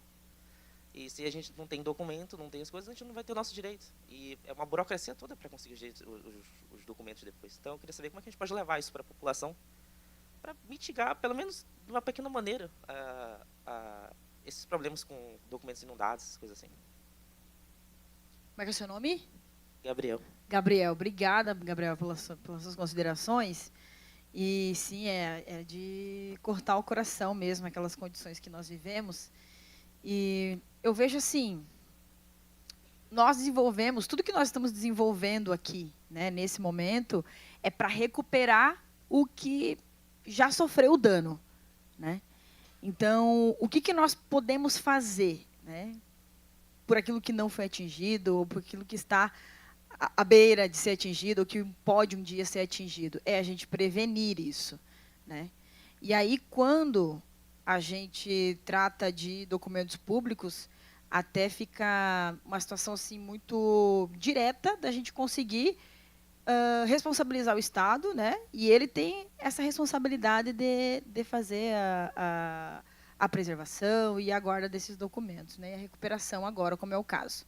Quando a gente está tratando de arquivos pessoais, né, documentos que estão nas casas das pessoas, a gente até teve uma situação que eu me emocionei, inclusive, que teve no noticiário local, né, onde tinha uma cidadã que pegava as fotos, assim, sabe, e chorava, assim, é a única lembrança, né, que eu tenho da minha família, do meu ente específico, assim. E eu acho que a nossa sociedade tem que olhar isso de uma maneira diferente. Porque, claro, tem muita coisa daquela pessoa lá, além dos documentos. Tem a família dela, tem os bens dela, tem as roupas dela, né? E se a gente consegue identificar que aquela pessoa está num lugar de risco, é um debate, inclusive, mais social, né? Porque a gente está tratando aí de moradia das pessoas, né? Enfim.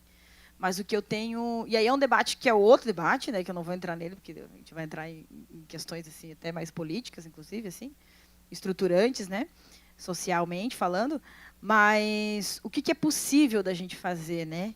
Eu acho que isso aconteceu lá no Rio Grande do Sul, teve um grupo de pessoas que fez isso, né? A minha frente é muito mais com as instituições, né? Ponto final. Mas eu achei muito interessante o grupo Sépia lá da universidade, inclusive, fez isso, que é ministrar oficinas, né, com a comunidade como um todo, né? Não se fechar às instituições, mas falar da importância da preservação e da conservação do arquivo pessoal, né, dos arquivos pessoais, daquilo que se tem, que se possui, né? Mas eu imagino assim que é uma situação muito delicada quando eu penso assim, nossa, as pessoas, né, perdendo a casa e a gente preocupado com os documentos. Quando eu vejo a pessoa que está dentro da casa, ela vai se preocupar, sei lá, com a geladeira dela ou com os documentos. Eu acho que ela vai se preocupar com a geladeira, sabe? Então são elementos assim que atingem camadas sociais nesse primeiro debate, né, para os documentos pessoais, em casos de catástrofes assim. Que daí a gente precisa repensar a ocupação urbana devido aos desafios climáticos que vão ser cada vez mais recorrentes, né? E eu acho que conscientizar cada vez mais a população de que, né, as formas que a gente tem, por exemplo, de preservar, de conservar os documentos pessoais, que vão para além das questões climáticas também, né? Eu acho que é uma consciência que, por exemplo, a gente pode provocar, né, e chamar a comunidade, inclusive, para discutir essas questões, né? Cada um, por exemplo, trazer a sua fotografia, né, para produzir um invólucro, né? Então trazer essa consciência, assim, por meio dessas ações. Eu acho que é mais ou menos isso que eu tinha processado até agora na minha vida. Mais alguma pergunta?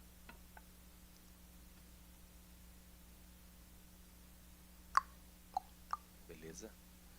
Sueli. Não exatamente uma pergunta, mas uma reflexão, né? Que a gente está olhando isso tudo para o contexto físico, né? Então, de fato, de um desastre, de uma situação que aconteceu no contexto físico. Mas, né, entendendo o contexto geral, ocasionado por um contexto também digital, né? A nuvem, ela está em algum lugar. Essa nuvem que a gente fala de vou digitalizar, vou botar na nuvem, está tudo certo. Mas essa nuvem, em algum lugar do mundo, ela existe enquanto dado, enquanto estrutura que consome energia, que aquece o mundo. Então, assim, se a gente for parar para ampliar essa visão, a gente consegue ter noção que a consequência do digital, de certa forma, né, dessa visão não sustentável que a gente for parar para pensar nesse contexto vai influenciar o físico. Então, não é só digitalizar, não é só não vou ter documentos, né? Não é só pensar numa mudança de mídia, né? De suporte, de onde que eu vou lidar com aquilo ali. Então, então eu vou digitalizar e aí a gente pode jogar aqueles documentos fora, porque estão velhos, estão manchados, estão... Mas não, né? O quanto que isso, se for colocado no contexto digital, vai impactar o mundo. Então, que a gente pense em soluções cada vez mais sustentáveis de uma forma geral. Assim. Eu acredito que o pessoal do Hub tem essa visão, né? Por ter um grupo mais multidisciplinar de pensar nesse impacto de uma forma geral. Assim. Isso era só uma colocação para a gente pensar. A gente viu muito do contexto físico aqui aplicado, mas parar para pensar que isso também acontece no contexto digital e quais são as implicações desse uso desenfreado, né? Cada consulta que a gente faz com a IA consome energia, consome um processamento de uma máquina que está lá para te responder qual é o nome do chacrinha, quando, sei lá o quê. Sabe? A pessoa faz perguntas aleatórias, então que a gente pense que a gente pense no uso, exato, economizamos agora, mas que a gente pense no uso das tecnologias também, porque elas também têm uma consequência, e a consequência pode ser tanto no digital quanto no físico, né? Quanto no mundo, quanto no ambiente onde a gente está. Então, era mais só essa reflexão aí. Comentando um pouco a reflexão da Suelen, acho que é uma preocupação que ela é muito necessária, né? E eu sempre converso isso com meus alunos também, né? Eles comentam assim, não, mas se a gente digitalizar tudo, seria mais fácil. Mas... E aí, se digitalizar melhora... Né? Mas, gente, assim, é uma questão de contexto, né? Eu sou muito suspeita a falar sobre contexto. Mas, assim, depende muito do contexto. Então, tem instituições, por exemplo, que não vale a pena você digitalizar. E é isso, a gente só tem que olhar, ver os números, fazer os cálculos e decidir. Sabe? Não vale a pena. Tá, não vale a pena, deixa o que é físico, tramita até o fim e parte daqui, né? Agora, isso que a Sônia comentou é bem interessante, no sentido assim de que, porque a gente não usa mais documento papel, a gente economiza as árvores, né? Não sei quantas árvores. Aí eu fico pensando, gente, as árvores que se produz papel hoje em dia, desde que elas são semente, elas sabem que elas vão virar papel. Né? Então, a gente tem assim, hoje a gente sabe qual é o tipo de árvore que vai se tornar papel. E se ela não se tornar papel, ela vai se tornar lenha, porque é isso que serve a árvore reflorestada para isso. Né? E isso ainda existe um certo controle ainda, né? Pelos órgãos exatamente, de produção ambiental. Obrigada. Agora, quando a gente está falando de questões digitais, a gente está falando assim de números que são exacerbantes, né? Tanto do trato da digitalização, né, no valor página, quanto a infraestrutura, que eu preciso ter para o RDC Arc, né? E aí eu preciso trocar, né, meu servidor de tempo em tempo, preciso atualizar a tecnologia, né, uma das estratégias de preservação que a gente viu hoje. E aí, para eu atualizar essa tecnologia, isso quer dizer que eu dispenso a tecnologia que eu já tenho, adquiro outra, né, vou gastar, sei lá, uns 3 mil com uma infraestrutura aí para uma empresa mediana, assim, uma estrutura mediana, e aquele equipamento que eu tirei, por exemplo, a reciclagem daqueles componentes eletrônicos, vou gastar muito em recurso natural para conseguir viabilizar a reciclagem, né? E é para reutilizar um descarte correto daqueles materiais. Então, assim, são cálculos assim que a gente vai ter que fazer, né? A gente vai ter que entender e fazer esses debates. Não adianta me dizer, não, o digital é mais fácil. Não, não é. Tanto que, assim, diante de desastres climáticos, a gente tem lá o exemplo do TRT. O TRT, assim, a água não tinha nem baixado, eu estava andando de carro, assim, pela rua, polícia rodoviária, polícia federal, assim, tudo parando a rua, porque estava chegando o servidor novo deles. Né? E a água nem tinha baixado. Né? E a justiça estava parada, né? Porque perdeu o servidor. Né? Então, veio pessoas lá de Brasília para fazer a entrega, fazer todo aquele protocolo do judiciário. Né? Então, porque estava sem. Porque estava sem servidor. E aqui no Ministério da Saúde, também a gente teve atingido o servidor de rede. Então, está tudo inutilizado lá. Sabe? Então, são elementos em que a gente tem que pensar. Independente do suporte, a gente vai precisar pensar a prevenção dos efeitos climáticos e, claro, pensar o quanto o uso das tecnologias nos empurram ainda mais para esse abismo, né, das catástrofes climáticas. Perfeito. Eu vou fazer uma reflexão também, sem contra-reflexão, tá? Para a gente acabar, né, que já estamos passando do prazo. Um dos eventos lá no Arquivo Público, a gente falava sobre desastres naturais, e até eu ventilei uma questão. Nós tivemos também em 2022 os galpões atingidos, tem que falar assim bonitinho. E aquela área, historicamente, nunca tinha sido atingida, até ser. O que eu quero dizer? Não só as mudanças climáticas, mas também as mudanças geográficas. O que aconteceu no entorno? Construções, né, rodovias, estradas novas, enfim. Foi mudando a geografia do local, a gente teve 50 centímetros de água. Eu lancei uma reflexão. O nosso arquivo, nessa última enchente, saiu muito ileso, né, que se pegasse agora no arquivo, Floripa estava embaixo d'água. Contudo, agora nós temos um anel viário atrás que mudou o curso do córrego, mudou a geografia, o escoamento de água, então a gente faz esse questionamento, será que esse arquivo agora é seguro? Então, até na ocasião, tinha o pessoal da Defesa Civil, a gente fez uma provocação, a ideia nossa é solicitar um estudo via Defesa Civil para saber em que pé aquela mudança geográfica, né, o que isso pode acarretar de consequência. Tá? Não precisa ter contra-razão. Agora eu quero outra coisa de ti. São 3 números de 1 a 20, da letra A ou F. Não. Teu é esse aí. A ou F de 1 a 20. 19, 20. Não. Espera aí. Tem... 19E. 19E. 5C. Puta merda, hein, cara? Mas é muito ruim de número. Mas melhor aí. 10B. Ah! Camila, entrega lá, por favor.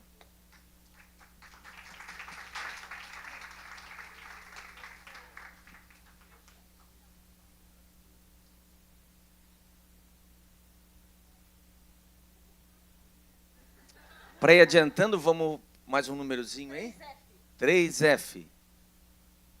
Opa, vamos lá. Agora deixa eu ver quem mais.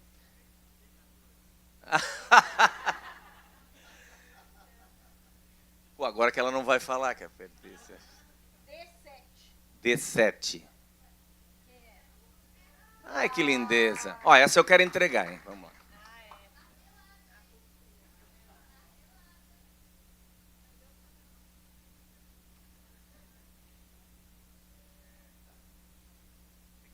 Está na hora de acabar. Será que a gente pode fazer essa pergunta? Eu vou reproduzir a pergunta dela. Ela perguntou se com esse banho do quaternário ali, o fungo desapareceu completamente. Era isso? Se desaparecer é meio difícil. Sim. Então, visualmente sim. Mas os esporos do fungo ficam no documento. Ficam nas fibras do documento, assim. Se você olhar microscópio, né? Então, mas é isso, assim, a gente vai fazer testes, é isso, né? Tem que testar e tem que observar a longo prazo. A única coisa que a gente está fazendo é seguindo as diretrizes do Arquivo Nacional. E é isso, usando o quaternário. Banhando. Posso só dizer aqui, só, pessoal, eu trouxe uns folders, tá? Do HubDoc, para vocês conhecerem um pouquinho mais. Vou deixar aqui para vocês retirarem depois. Perfeito? Propaganda, né? A Letieri já vai passar aí para entregar para vocês. Galera, a gente encerra hoje esse primeiro dia, né? Começamos maravilhosamente bem, encerramos com essa apresentação muito envolvente da Leolíbia, né? Obrigado. Obrigado a presença de todos e amanhã, a partir das 8 horas, a gente está aí, hein? Valeu!